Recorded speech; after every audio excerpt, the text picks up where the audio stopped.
your friend.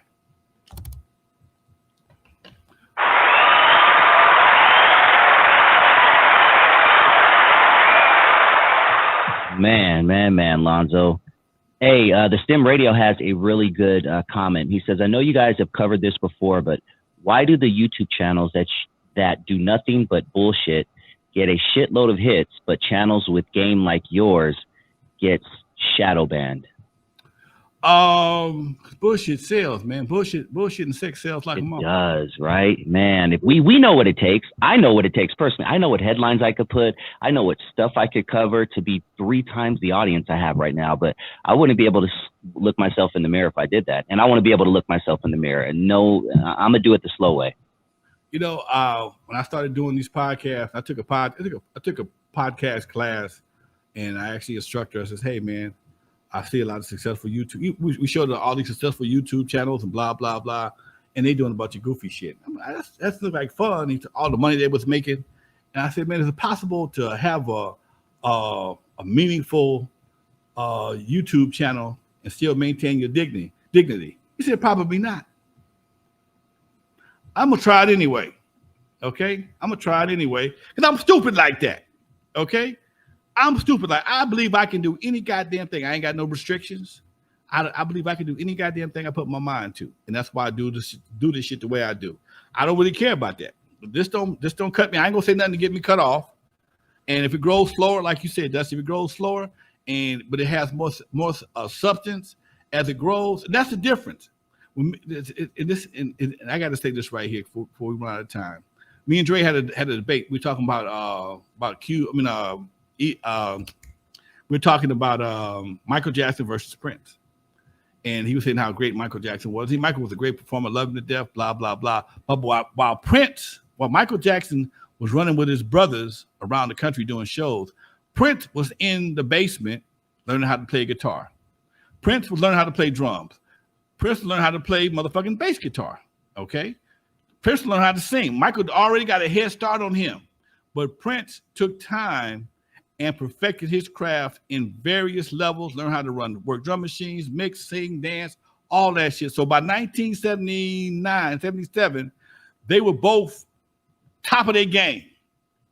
Prince was not only able to take his talents and skills and give them to Vanity Six, the Morris Day and the Time. He gave Jimmy Jam and Terry Lewis their start, although they got fired to get their start. Sheena Easton, Apollonia 6. Michael ain't never had nobody come out of his camp. Only Jacksons came out of the Jackson camp came from Catherine and Joe. Okay, I love Michael. Only Jackson spinoff came from the Jackson camp, came from Catherine and Joe. Okay, that's it. Janet was it. Tito tried to sing, that didn't work. Jackie tried to sing, that didn't work. And Centipede is a cool song, but I never played that motherfucking all my life. Okay. I never played a Rebe Jackson. Ain't nobody ever asked for a Rebe Jackson song. Okay. Nope. Janet, different story. Girl got skills. All I'm saying is when you have you take your time and perfect some shit, okay, you have a much better chance of being more effective in various ways. Michael was a great performer, great singer, but without a producer, without Quincy, he didn't sell 40 million records. He didn't sell that many records again after him and Quincy got together on Thriller and whatever else they did together. But Prince didn't give a fuck. He had everybody else selling records. He sold records. Time sold records. Vanity Six sold records. Sheena Easton sold records. Sheila E. sold records. Everybody sold records. Okay? And then you got spinoff of success. Morris Day, like I said, Morris Day, Jesse Johnson, Jam and Lewis. So, what do you want? How do you want to do your thing?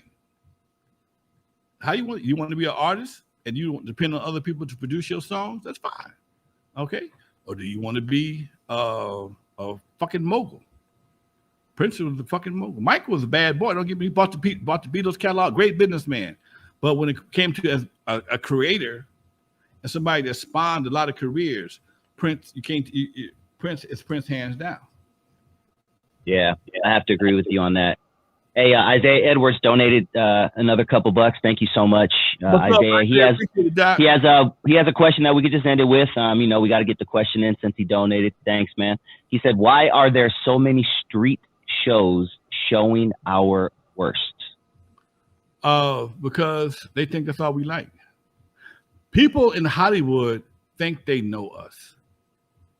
Ooh, I feel that organ coming, dog. Ooh. People in Hollywood think they know us. They don't know shit about us. They know what they know what sells, they know the names.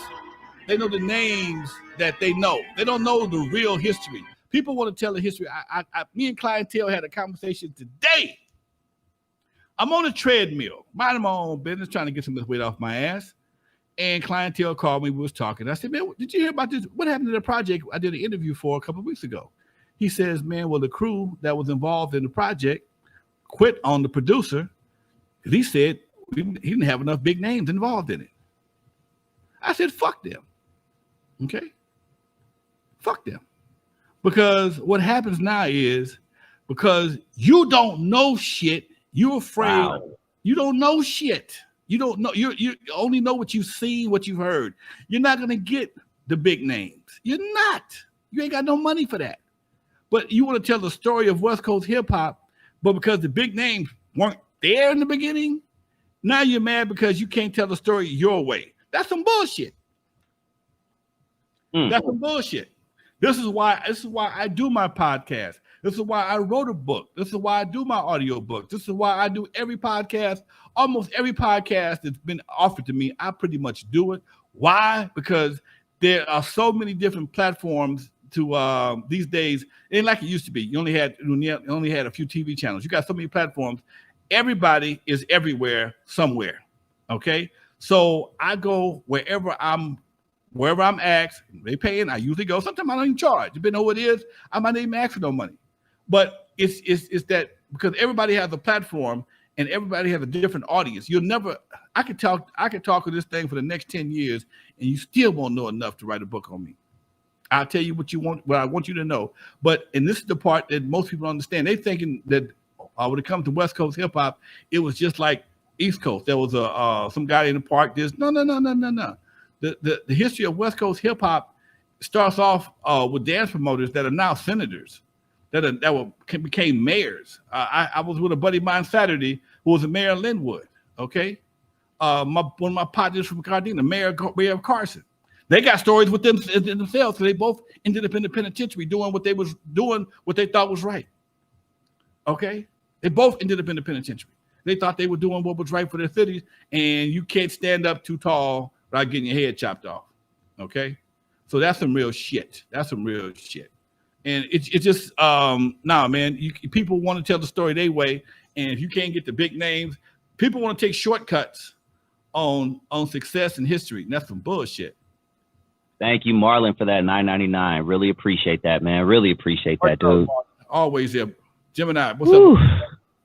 I want to talk more about some West Coast hip hop next week. I'm going to make a note to do that because this whole who created hip hop and who was involved in hip hop has been a big topic lately. And I encourage you and Dre to talk about that this Thursday if you haven't already. That's a really, really big topic right now. And I would love Dr. Dre's opinion on that whole situation. Make sure you guys check out Legendary Connects every Thursday, 6 p.m. Make sure you hit that like button and hit that notification bell. That's probably the most important, so you get notified every time Lonzo drops some content. Any last words, man? You know what? I got to address one of the cats that hit me on the reply thing about Game being a dancer. I forgot the guy's name. About Game being a dancer? Oh, stripper, right? At your club. Remind everybody. It wasn't my club at the time. His mom actually ran the club, okay? But gotcha. Nigga had nuts. You got to shake him. Dude, he said something like, old dude just salty. First of all, why am I salty? Why would I be salty? Why would I be salty? It's what amazes me, man, is so many guys put a lot of these guys on pedestals. You forget these motherfuckers is human. They wasn't always the superheroes y'all. They became to y'all in their lives, man. Niggas got history. Niggas got stories. People have evolution. They change. They evolve. They do all kind of shit. And sometimes they may not do the shit that you think they would do. I have no reason to lie about nobody. I've seen the interview where he said, "Yeah, I did it for a minute. I tried it." Okay, so don't check your shit before you try to check my shit, please. Okay, his mom ran the strip club. His mom was be a part of my documentary, and yes, he gave it a shot for a minute. I ain't said he was a king dingaling, but the brother tried this shit. Okay, I never tried it, but I did it on my show. I tell you what, I've never been a dancer before, but I did drop my draws in a world-class wrecking crew show. It's another goddamn story. Ain't no shame in my game, baby. I'm the Godfather. I did it all. I do it all. I say it all. Fuck you. Fuck them. Man. I love these Tuesdays, dude. Oh, you put me in a good mood, man. Make sure you guys tune in every Tuesday. Thank you so much to the chat. Marlon Cozy, Mastermind Inc., Derek Mallory, Ladylike, Reppin' Magazine, the STEM Radio, Isaiah Edwards, Charles. I mean, the chat room was popping tonight. I'ma just watch. Thank you guys so much for the love. Much love to all y'all. Yeah, like I said, y'all know one thing about it. Y'all been watching me long enough to know I ain't got to lie. I ain't got to lie to kick it. Fuck the dumb shit. If I tell you, if you ask me a question and I don't know the answer, I'm gonna tell you I don't know. Okay, that's always a good answer. I don't know every goddamn thing. I don't claim to know every damn thing. I know what I know. I know what I did, and I know who did what around me. All right. In the meantime, folks, much love to you, Dusty. Much love to you, chat room. We are out of here, folks. See y'all next week.